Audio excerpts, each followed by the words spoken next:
오늘 말씀은 마태복음 23장. 지난번에 제가 1절부터 12절의 말씀을 나눴고요. 오늘은 13절부터 24절의 말씀을 나누려고 합니다. 오늘 말씀의 주제는 참된 리더십입니다.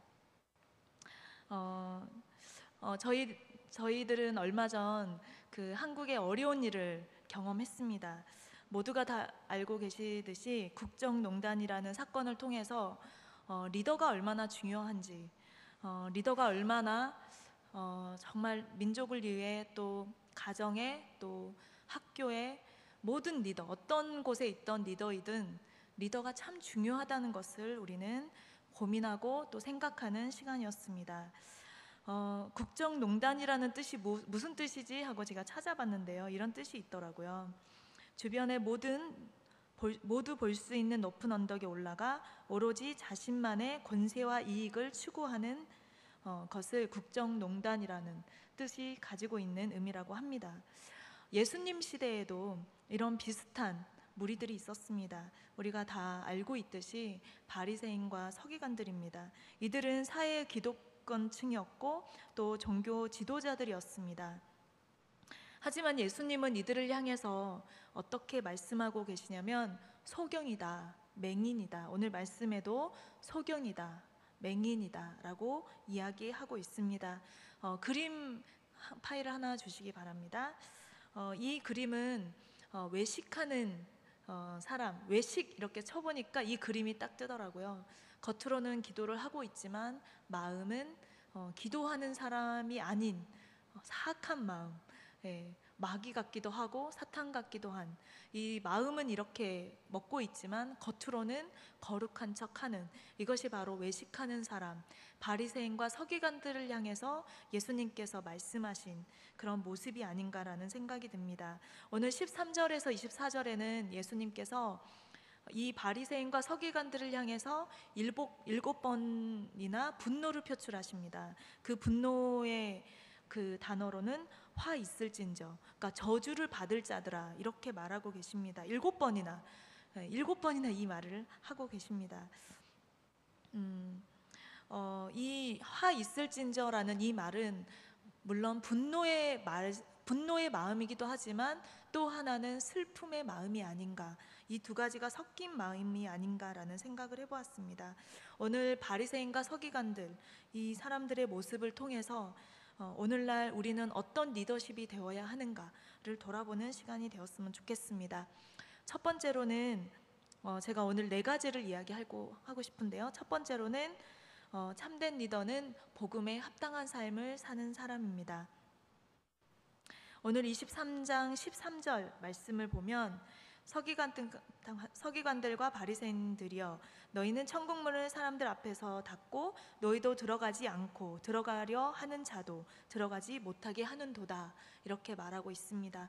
천국에 들어가려고 하는데 이 외식하는 자들로 인해서 천국에 들어가는 것을 막고 있다라는 의미를 가지고 있습니다. 한마디로 이야기하면 외식하는 모습, 겉과 속이 다른 그리스도인들의 모습을 통해 세상 사람들이 하나님께 갈 수 없다는 것입니다. 하나님과 멀어지고 만다는 것입니다. 믿지 않는 사람들에게 왜 교회를 가지 않냐라고 물어보면 대부분은 이렇게 이야기합니다. 예수님은 좋다는 거예요. 예수님은 좋은 분인지 알겠어. 그런데 교회 다니는 사람은 잘 모르겠어. 저와 함께 성경 공부를 하는 친구가 있어요. 근데 이 친구는 사실 교회를 정말 싫어하는 친구예요. 그런데 성경 공부가 좋아서라기보다 저를 만나고 싶어서 오는 거예요. 근데 이 친구가 이렇게 이야기를 해요. 예수님은 좋은지 알겠어요. 그런데 교회 다니는 사람이 싫어요. 그래서 저는 교회 가지 않아요. 이렇게 이야기를 하더라고요. 어떻게 보면 세상 사람들이 우리를 바라볼 때 이런 모습, 교회를 바라볼 때 이런 모습이 아닌가, 다는 아니겠죠. 그래서 우리들은 복음에 합당한 삶을 살아야 합니다. 예수님께서 복음에 합당한 삶을 사셨던, 모범이 되셨던 분이시죠. 예수님은 겉만 그럴싸하게 보이는 그런 삶을 산 것이 아니라 삶 전체가 복음이었고 삶 전체가 은혜, 삶 전체가 사랑이었습니다. 예수님이 함께 했던 제자들, 그들이 증언하고 있습니다. 함께 예수님이 공생애 3년 동안 함께 사셨잖아요. 제자들과 함께 사는 것이 쉬운 일은 아닐 겁니다. 저는 사랑방이라는 공동체에서 학생들과 8년 동안 함께 살았습니다. 같은 방을 쓰고 같이 먹고 자고 하면서 함께 살았는데요. 함께 살면서 깨달은 두 가지가 있습니다. 하나는 함께 살면 절대 가식적이 될 수 없다는 것을 깨달았습니다. 모든 것을 다 보여줄 수밖에 없다. 그리고 두 번째는 내가 죽지 않으면 절대 예수님처럼 살 수 없다. 그들에게 영향력을 끼칠 수 없다. 내가 죽지 않으면. 이 두 가지를 뼈저리게 느끼면서 사실 성공했는지 실패했는지는 저도 모릅니다. 왜냐하면 저도 너무 많은 실수를 했기 때문에 정말 함께 사는 게 쉬운 일이 아니구나, 그걸 정말 많이 느꼈습니다. 그런데 예수님은 3년 동안 제자들과 함께 먹고 자고 하시면서 제자들의 존경을 받았던 분입니다. 예수님은 복음에 합당한 삶을 사신 것이죠. 제자들로 하여금 존경받고, 이것이 복음이고 이것이 사랑이고 이것이 은혜구나, 그것을 몸소 체험할 수 있도록 함께 살며 보여주신 것입니다. 우리는 어떻게 살아가고 있을까요? 일주일에 한 번 주일날 저도 교회에 올 때마다 가장 아름다운 옷을 꺼내 입고 옵니다. 화장도 하고, 저 원래 안경 쓰는데 안경도 벗고 이렇게 벗어 치우고 예쁘게, 어떻게든 예쁘게 보이고 싶어서 단정하게 이렇게 입고 옵니다. 그렇게 아름답게 일주일에 한 번 교회에 와서 고상한 말투로 나눔을 해요. 그것이 바로 영향력 있는 삶일까요? 그게 정말 복음에 합당한 삶일까요? 어떻게 생각해보면 그렇게 살면 누구나 우리는 꾸밀 수 있고 겉으로만 좋아 보일 수 있을 겁니다. 하지만 진정으로 복음에 합당한 삶은 내 삶의 현장에서 내가 어떻게 살아가느냐, 이것이 정말 중요하다는 생각이 듭니다. 가장 가까이 함께하는 내 아내가 나를 어떻게 평가하고 있는지, 가장 나를 잘 아는 내 자녀들이 나를 어떻게 평가하고 있는지, 그것이 더 중요할 것 같습니다. 그래서 우리가 진정 예배드려야 할 곳은 이 예배당도 예배를 드려야 할 곳이지만 더 하나님께 진심으로 예배드려야 할 곳은 바로 우리의 삶의 현장이라는 것입니다. 로마서 12장 1절에 보면 산제사라는 단어가 나오죠. Living Sacrifice, 이 단어가 나옵니다. 이 말은 삶의 현장에서 살아가는 것이죠.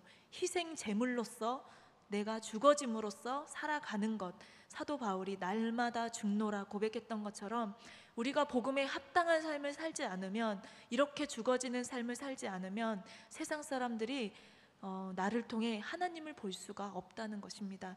나는 어쩌면 그들에게 천국 문을 닫아버리는 사람이 될 수밖에 없다는 것입니다. 그래서 우리는 복음에 합당한 삶을 살아야 할 것입니다. 두 번째는 우리는 바른 가르침을 가르쳐야 합니다. 바른 것을 가르쳐야 합니다. 오늘 말씀의 15절을 한번 보도록 하겠습니다. 15절 말씀에 보시면 교인 한 사람을 얻기 위하여 바다와 육지를 두루 다니다가 생기면 너희보다 배나 더 지옥 자식이 되게 하는도다. 바리새인과 서기관들이 했던 모습입니다. 이들은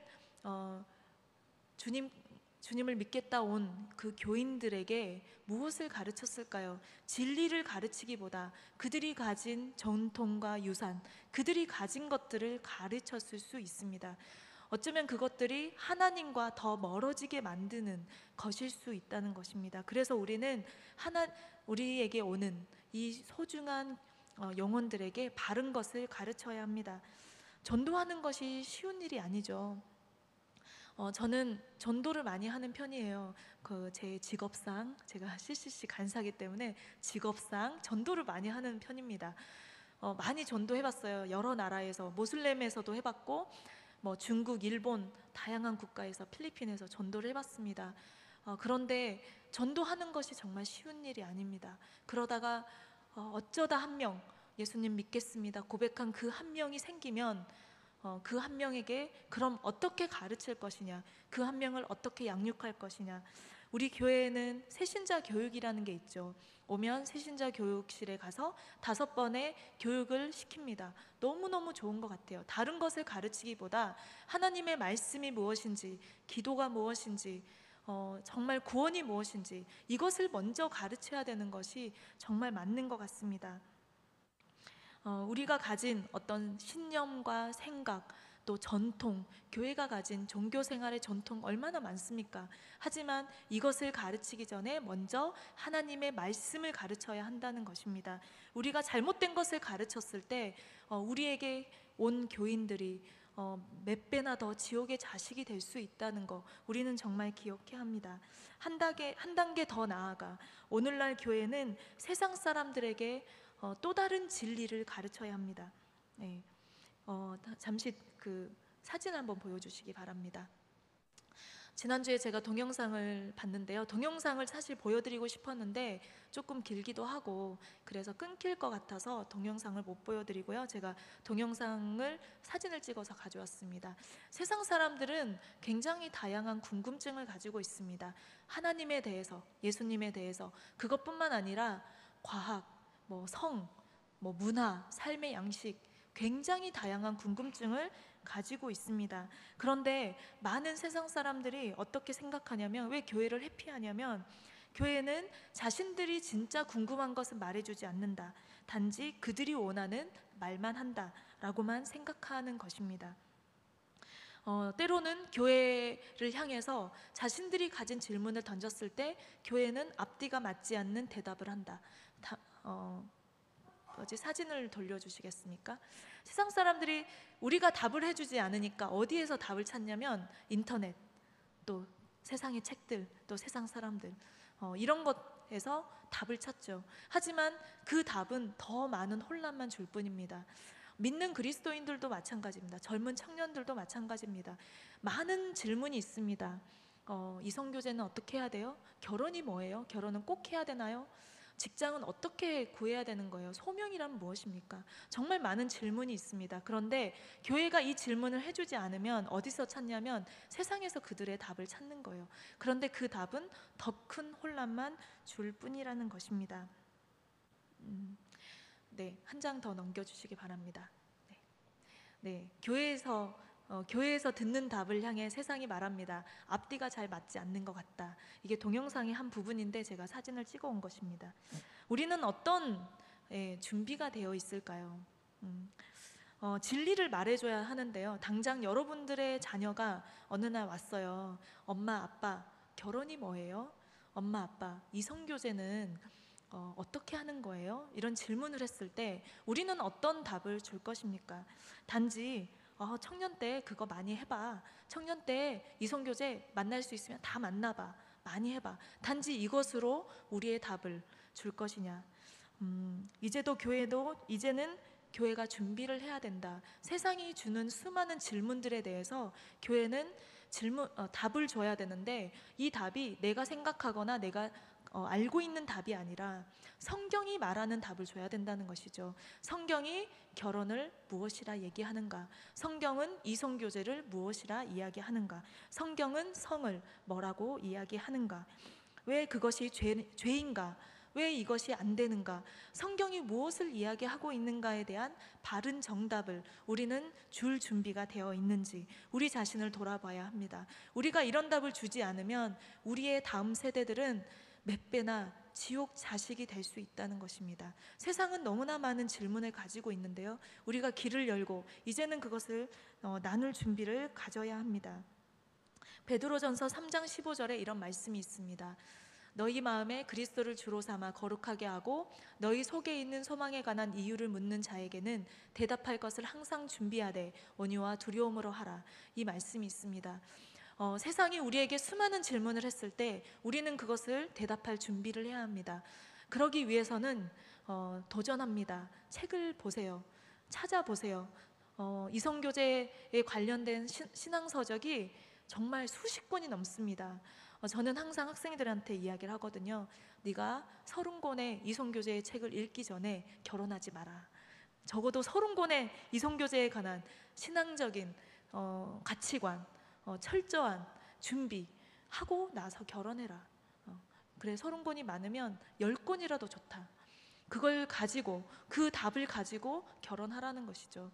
우리 안에도 이런 준비가 돼 있어야 합니다. 내 자녀들이 나중에 직업을 고를 때, 어떤 하나님의 부르시는 사명과 소명을 찾을 때, 그러면 소명은 무엇인가, 직업은 무엇인가, 성경은 무엇이라고 얘기하고 있는가, 우리는 분명히 이것에 대한 답을 가지고 있어야 한다는 것입니다. 애매하게 대충 이럴 거야, 이제는 그것이 통하지 않는 시대가 되어버렸습니다. 세상은 더 정확한 답을 요구하고 있고 성경의 진짜 답을 찾고 있다는 것입니다. 세 번째로는 참된 리더십은 하나님만을 섬기는 사람입니다. 오늘 말씀에 보면 바리새인들이 물질과 하나님을 겸하여 섬기는 이야기가 나옵니다. 하나님께서는 이런 바리새인들과 서기관들의 물질에 대한 잘못된 생각, 그들이 가지고 있는 물질의 가치관을 또 종교 생활 속에 깊숙이 가져와서 믹스되어 버린 그들의 생각에 대해 화 있을진저 이것은 잘못된 것이다, 이것은 저주받을 것이다 라고 이야기하고 있습니다. 맹세라는 것은 무엇입니까? 맹세는 하나님 앞에서 하는 것입니다. 신중하게 말해야 되는 것이고 꼭 지켜야 되는 것이죠. 오늘 말씀에도 16절에 보면 너희가 말하되 누구든지 성전으로 맹세하면 아무 일 없거니와 성전의 금으로 맹세하면 지킬지라. 성전의 금을 중요하게 생각하는 것이죠. 밑에 18절에도 보면 제단으로 맹세하면 아무 일 없거니와 그 위에 있는 예물로 맹세하면 지킬지라. 예물에 대해서 중요하게 생각하는 것이죠. 하지만 맹세라는 것은 돈과 예물과 금과 상관이 없는 것입니다.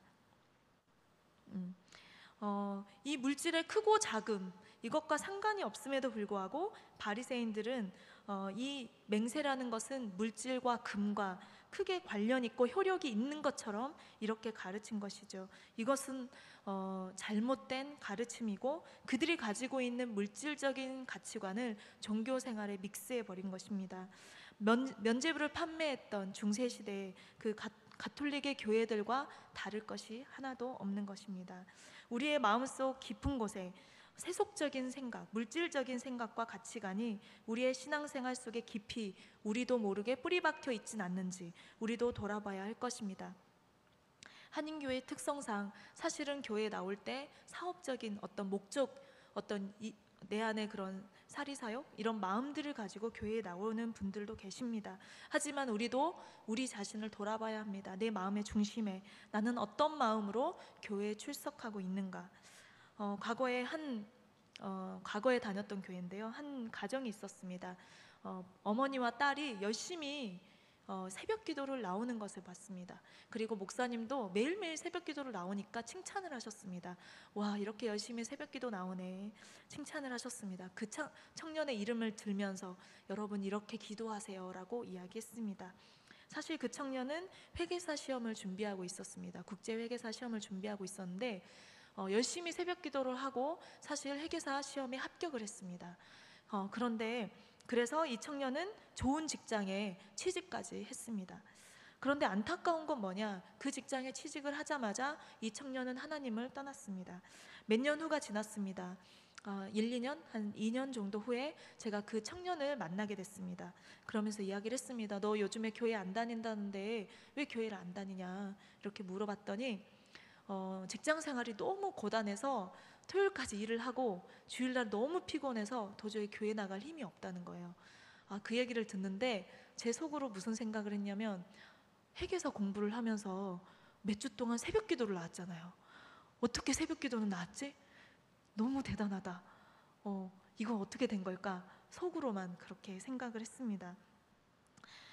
우리도 이렇게 신앙생활하고 있진 않습니까? 하나님께 무엇인가 바라면서, 하나님께 뭔가 요구하면서, 그런데 그것이 이루어지면 하나님을 멀리하고 하나님을 떠나는, 우리도 어떤 면에서는 이러한 마인드가 우리 안에 있진 않는지 우리도 돌아봐야 할 것입니다. 우리 안에 있는 물질적인 그런 세속적인 사고는 자녀들의 비전과 또 앞길을 결정할 때 굉장히 많이 드러나는 것을 봅니다. 우리는 자녀들의 미래를 가지고 어떻게 기도하고 계시나요? 하나님의 부르심, 소명, 이것을 잘 묻고 계십니까? 때로는 그런 것 같습니다. 하나님이 주신 부르심이 무엇입니까? 소명이 무엇입니까? 하나님, 저는 어떤 길로 가야 합니까? 라고 기도하기 전에 우리는 이미 세상 살기 힘들고 직장 구하기 힘드니까, 먹고 살아야 되니까, 어디가 연봉이 높지? 어떤 것이 미래성이 있지? 먼저 이것을 보고 있진 않습니까?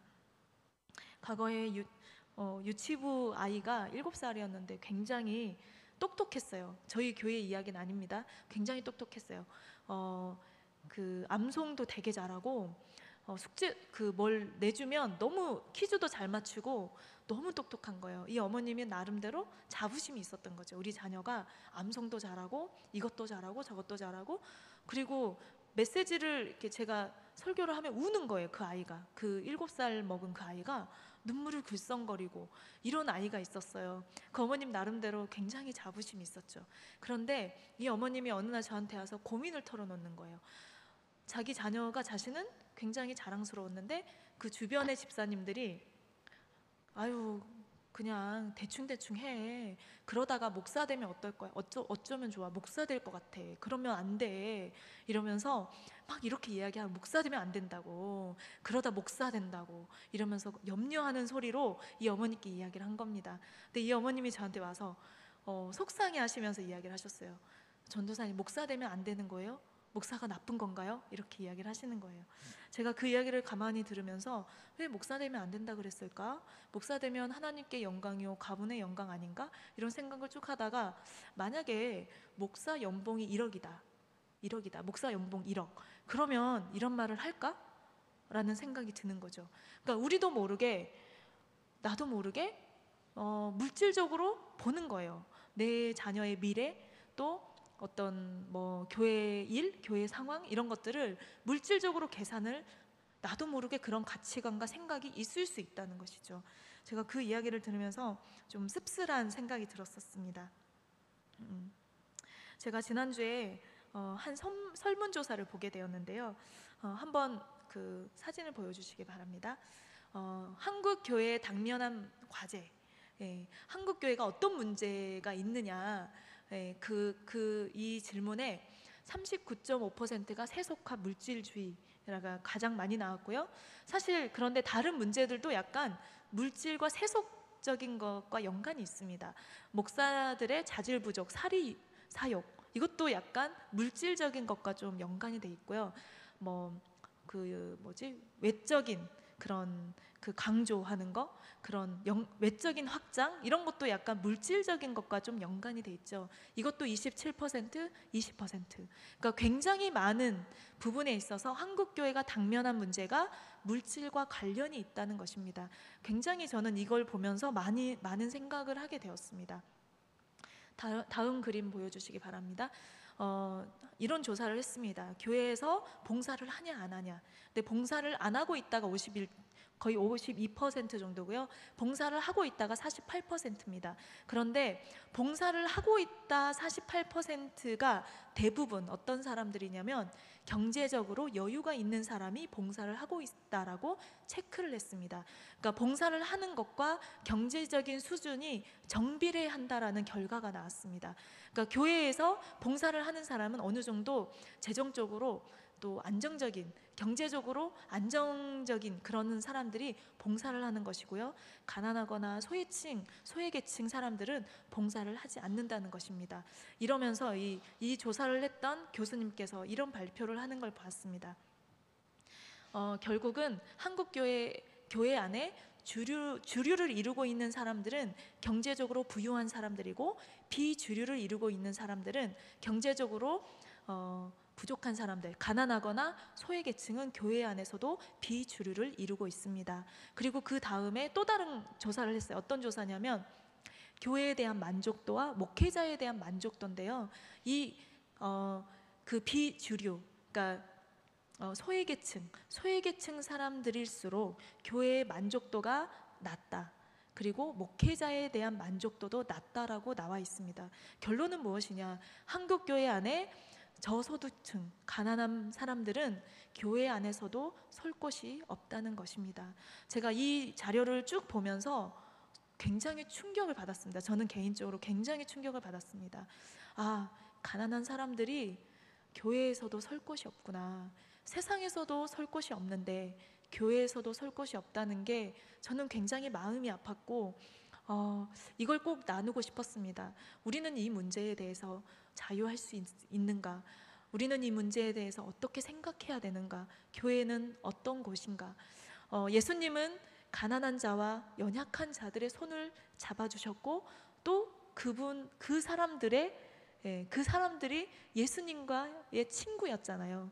근데 오늘날 한국 교회가 이 문제에서 자유할 수가 없다는 이 현실이 그대로 보여지는 내용이었습니다. 예수님은 바리새인들의 물질적인 사고관 또 세속적인 가치관을 보며 화 있을진저 분노하셨습니다. 우리의 마음 깊은 곳에 나도 모르게 심겨져 있는 세속적인 가치관은 무엇일까요? 저도 자유할 수 없겠죠. 저도 제 자신을 돌아봐야 할 것입니다. 하나님과 물질을 겸하여 섬길 수 없다는 것, 우리가 이 말씀에 대해 깊이 고민해 봐야 할 것입니다.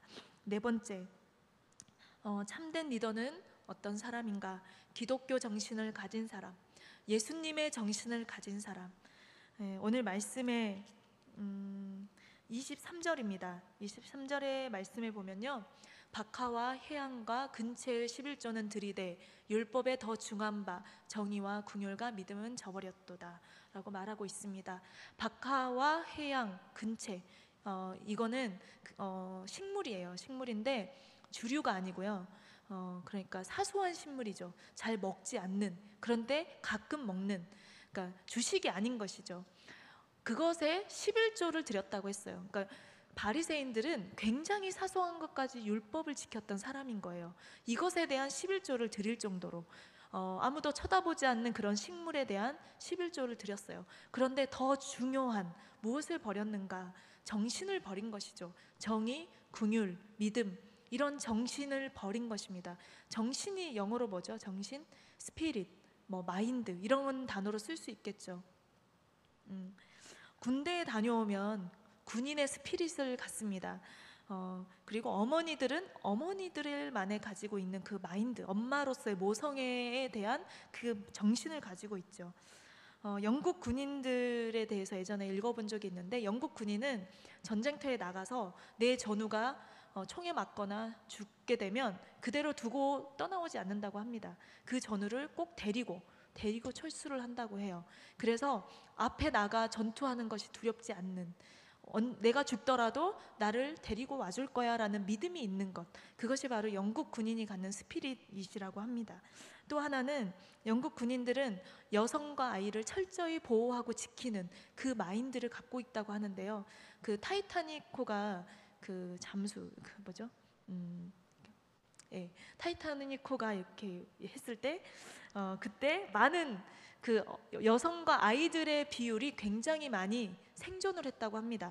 남자들 같은 경우는 한 30% 생존을 했는데 여성들은 70%, 그리고 아이들도 구출을 하기를 70% 정도 구출을 했지만 아이들은 그 동상에 걸려서 많이 죽어서 50%밖에 생존을 못했지만 결국 남성들이 거의 많이 죽었다는 그런 기록이 있습니다. 그것도 영국 군인들의 스피릿이죠. 어떻게든 여자와 아이를 살려야 한다는 그 정신인 것이죠. 그 정신이 살아있기 때문에 굉장히 멋있고 믿을만하고 신뢰할 만하다라는 생각이 들었습니다. 만약에 기독교 정신, 우리 안에도 기독교 정신이 있습니다. 어떤 것일까요? 희생, 사랑, 헌신, 섬김, 겸손, 이런 것들이 우리가 갖는 기독교 정신이죠. 만약에 그리스도인들이 종교 활동이 사라져요. 우리가 핍박을 받아서 필리핀에서 더 이상 예배를 드릴 수 없고 이 예배당이 없어졌어요. 그래서 종교 활동을 할 수가 없어. 그러면 무엇만 남냐면 기독교 정신만 남는 거잖아요. 근데 우리 다음 세대가 제대로 된 종교 활동을 하지 못하는 상황이 되었을 때, 그때 우리 다음 세대가 기독교 정신을 얼만큼 고수하고 지켜나갈 수 있느냐, 이것이 굉장히 큰 문제가 되겠죠. 우리가 고민해 봐야 할 거라는 생각이 듭니다. 북한에는 수많은 지하교회 교인들이 있습니다. 여전히 그들은 목숨을 걸고 예배를 드리고 있습니다. 그들에게는 분명한 기독교 정신이 이어져 온 것입니다. 1907년 평양에 대부흥이 있었는데 그 부흥 이후로 그들이 갖는 기독교 정신을 그들이 간직하고 지금까지도 목숨을 걸고 예배를 드릴 수 있는 것은 그들 안에 기독교 정신이 있기 때문이죠. 그런데 오늘날 우리들은 어떠할까요? 내 자신부터 만약에 내가 예배드릴 수 있는 환경이 전혀 없고 섬길 수 있는 교회도 없어, 기독교 정신만 남았어. 그때 나는 어떤 신앙인이 될 것인가? 내 자녀들은 모든 상황이 어렵게 되었을 때 그가 기독교 정신으로 끝까지 하나님을 섬길 수 있을 것인가? 우리는 이 문제에 대해 고민을 해봐야 될 것입니다. 어떻게 하면 기독교 정신을 전수할 수 있겠습니까? 제가 이 고민을 또 많이 했습니다. 그런데 유일한 방법은 한 가지죠. 오직 하나님의 말씀, 영원히 변하지 않고 변질되지 않고 영원하다 말씀하신 그 하나님 말씀밖에 없습니다. 우리가 말씀으로 다시 돌아가 이 혼탁한 세상 속에서 말씀의 진리를 붙잡고 살 수 있도록 우리 다음 세대에게 그것을 나누고 우리 자신이 말씀 가운데 바로 서는 것, 그것밖에 없다는 생각이 들었습니다. 오늘날 세상을 변화시키고 세상에 영향력을 끼치고 또 교회를 변화시키기 위해서는 우리가 서 있는 그곳에서 바리새인과 서기관과 같은 그런 리더가 아니라 예수님과 같은 리더가 되어야 할 것입니다. 우리 모두가 복음에 합당한 삶을 살아야 하고 또 바른 것을 가르쳐야 하고 또 세상이 하는 수많은 질문에 우리가 합당하게 답을 줄 수 있어야 할 것입니다. 또한 하나님과 재물을 겸하여 섬기는 것이 아니라 하나님만을 섬길 수 있는 우리가 되어야 할 것이고 또 우리 다음 세대에게 기독교 정신을 가르치는 그런 리더가 우리 모두가 되어야 할 것입니다. 하나님 감사합니다. 오늘 말씀을 통해서 내 자신과 교회와 또 한국 교회를 돌아봅니다. 하나님, 정말 복음에 합당한 삶을 살아야 되는데 우리가 여전히 너무나 연약하고 부족함을 고백합니다. 주님, 우리를 도와주시고 우리의 믿음 없음을 긍휼히 여겨 주시옵소서. 하나님, 우리가 다음 세대에게 참된 것을 나누고 참된 것을 가르칠 수 있도록 그들이 기독교 정신을 바로 배울 수 있도록 종교 생활을 배우는 것이 아니라 올바른 기독교 생활을 배울 수 있도록 기독교 가치와 생각을 배울 수 있도록 하나님 축복하시고 함께하여 주옵소서. 우리가 섬기고 있는 우리의 자녀들 그리고 주일학교 아이들, 청년들, 우리가 그들에게도 바른 것을 가르쳐 줄 수 있는 리더가 될 수 있도록 우리 모두를 축복하여 주시옵소서. 감사드립니다. 예수님 이름으로 기도드립니다.